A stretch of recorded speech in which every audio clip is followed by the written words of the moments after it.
Au nom du Père et du Fils et du Saint-Esprit, Amen. Grande joie d'être là avec vous en ce vendredi 18 février. Et chaque vendredi, je vous rappelle toujours l'importance de l'intercession, de la prière, surtout pour les malades, pour les souffrants, pour ceux qui sont dans l'épreuve. Aussi, les jeunes, jeûner. Chez nous, dans notre communauté, on mange du pain et de l'eau à midi, et aussi des petits sacrifices qu'on pourrait faire aussi chacun de nous, comme des actes d'amour qu'on offre à Jésus pour les âmes qui ont le plus besoin de Jésus, sa force et de sa miséricorde. Ok? Et maintenant, la première lecture d'aujourd'hui, c'est Jacques, la lettre de Saint Jacques, l'épître de Saint Jacques, chapitre 2, à partir du verset 14. À quoi cela sert-il, mes frères, que quelqu'un dise « J'ai la foi » s'il n'a pas les œuvres? La foi peut-elle le sauver? Si un frère ou une sœur sont nus, s'ils manquent de leur nourriture quotidienne, et que l'un d'entre vous leur dise « Allez en paix, chauffez-vous, rassasiez-vous » sans leur donner ce qui est nécessaire à leur corps, à quoi cela sert-il? Ainsi, en est-il de la foi? Si elle n'a pas les œuvres, elle est tout à fait morte. Au contraire, on dira, toi, tu as la foi, et moi, j'ai les œuvres. Montre-moi la foi sans les œuvres. Moi, c'est par les œuvres que je te montrerai ma foi. Comme le corps sans l'âme est mort, de même, la foi sans les œuvres est-elle morte. Alors, ici, on voit les œuvres et la foi. Pour nous, ce n'est pas seulement les œuvres ni la foi. En fait, ce sont les deux. On garde la foi et les actions, les œuvres, c'est la visibilité de notre foi. Et c'est pour cela qu'ici, ils disent, mais si un frère ou une sœur sont nus, s'ils manquent de leur nourriture quotidienne, et que l'un d'entre vous leur dise, allez en paix, chauffez-vous, rassasiez-vous, sans leur donner ce qui est nécessaire à leur corps, à quoi cela sert-il? Alors, cette foi, la foi, doit nous pousser aussi à avoir un regard, le regard de Jésus sur les personnes, sur les situations. S'il y a quelqu'un qui est dans le besoin, si je peux l'aider, on va le faire.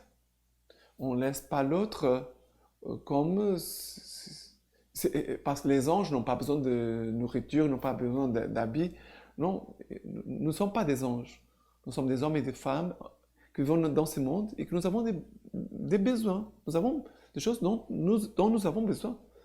Et notre foi doit être une foi agissante, non pas une foi seulement qui reste dans notre tête et dans notre corps, dans notre cœur.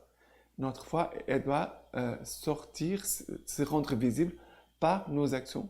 Le Seigneur aujourd'hui nous invite à avoir des actes qui manifestent notre foi et notre amour envers Jésus et aussi envers notre prochain. Voilà la première lecture d'aujourd'hui. Maintenant, le psaume d'aujourd'hui, c'est le psaume 112 à partir du verset 1. Alléluia. Je rends grâce au Seigneur de tout cœur, dans le cercle des justes et l'assemblée.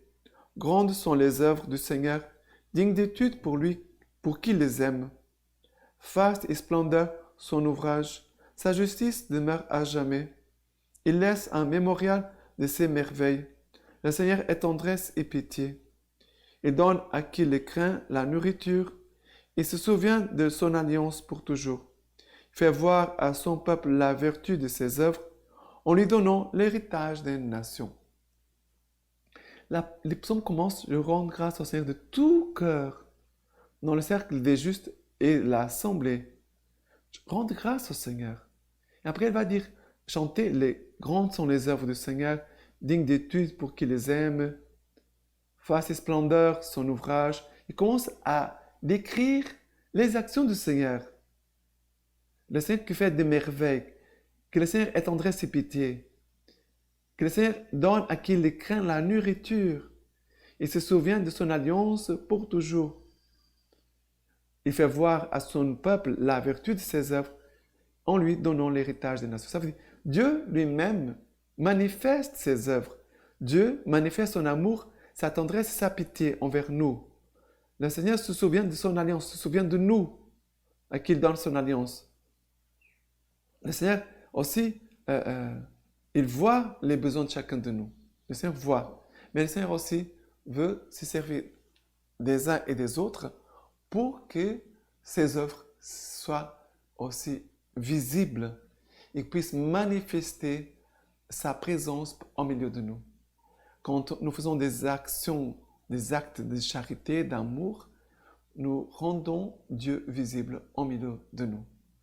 Les œuvres, ce n'est pas pour dire que je suis une personne très charitable, mais c'est pour dire Dieu amour est là au milieu de nous. Dieu qui est amour est là au milieu de nous. Ok?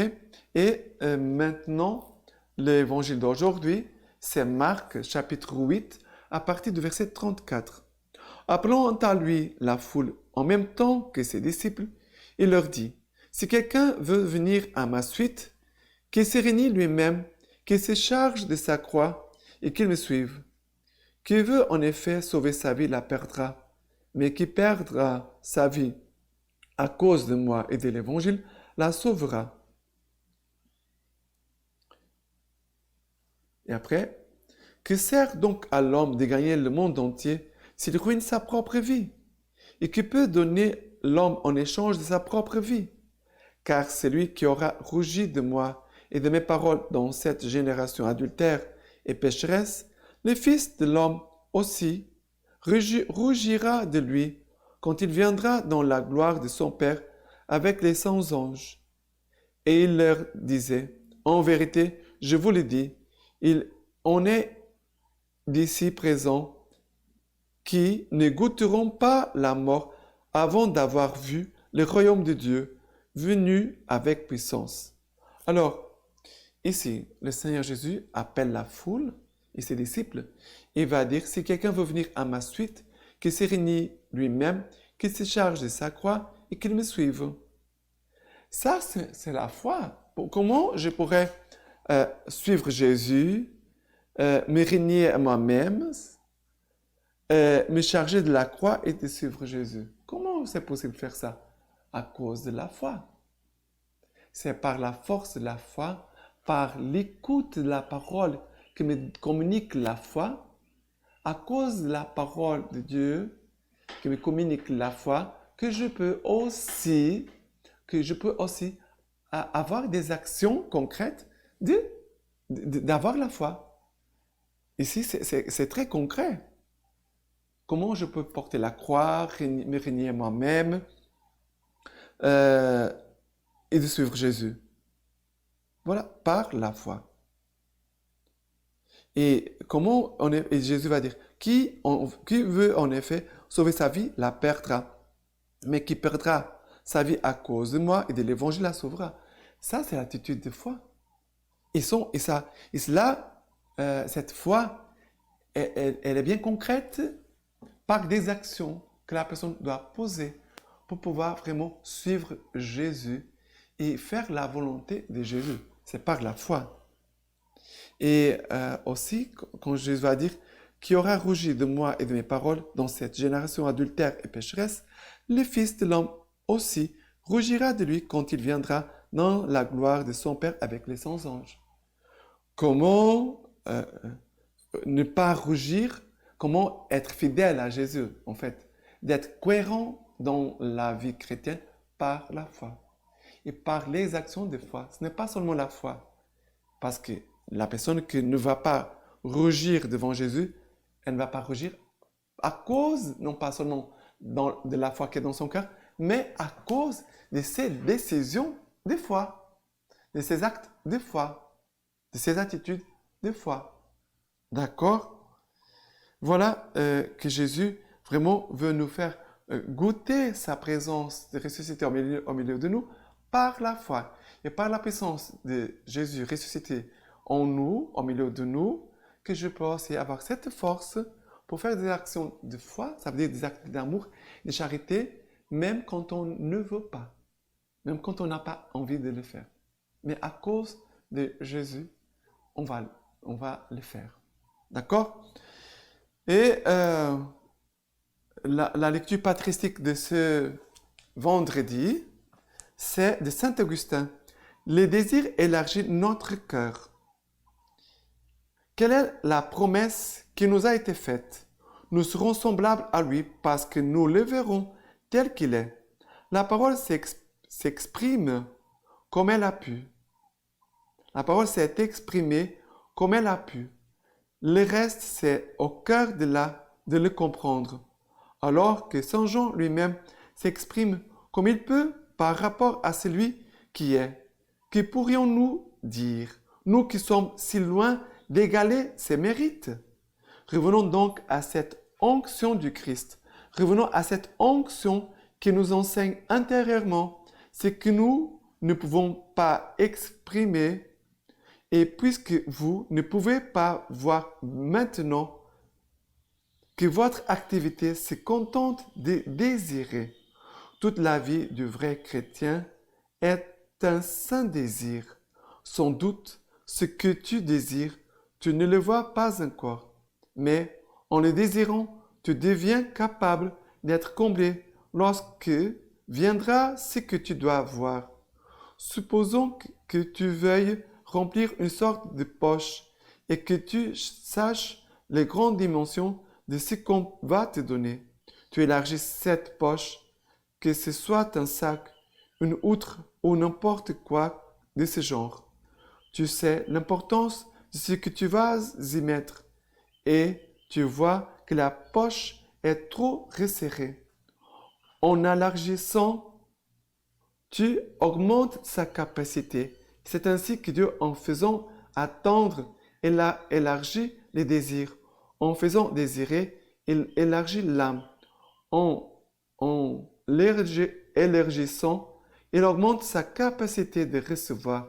Nous devons donc désirer, mes frères, parce que nous allons être comblés. Voyez Saint Paul élargissant son désir pour être capable de recevoir ce qui doit venir. Il dit en effet, certes, je ne suis pas encore arrivé, je ne suis pas encore parfait. Frère, je ne pense pas avoir déjà saisi le Christ. Voilà Saint Paul qui veut aussi nous aider à élargir notre cœur, notre désir pour pouvoir recevoir davantage le Christ lui-même. Maintenant, je vous laisse la bénédiction par les mains toutes pures de la Vierge Marie. Que Dieu Tout-Puissant vous bénisse et vous garde, le Père, le Fils et le Saint-Esprit. Amen.